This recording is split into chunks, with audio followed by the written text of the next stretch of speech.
Movie director, మీరు ఏ దేవుణ్ణి నమ్ముతారండి అని అడిగితే, ప్రపంచంలో ఎక్కువ ఏ దేవుణ్ణి ఆరాధిస్తున్నారు? ప్రపంచంలో అభివృద్ధి పొందే దేశం ఏదుంది? అమెరికా. అమెరికాలో ఉన్న ప్రజలందరూ ఏ దేవుణ్ణి ఆరాధిస్తారో ఆ దేవుణ్ణి నేను ఆరాధిస్తాను అన్నాడు. ప్రపంచంలో అత్యధిక మంది విశ్వసించేది యేసుక్రీస్తుని. అభివృద్ధి పొందిన అమెరికా కూడా దేవునిగా ఆరాధించేది యేసుక్రీస్తునే.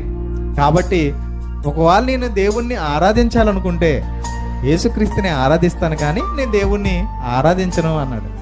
అదేంటండి, ఎందుకు అని అడిగారు. అడిగితే, దేవుణ్ణి విశ్వసించామనుకోండి, ఆ దేవుడు రాసిన గ్రంథంలోని మాటల ప్రకారము తప్పు చేయకుండా బ్రతకాలి, యథార్థంగా ఉండాలి.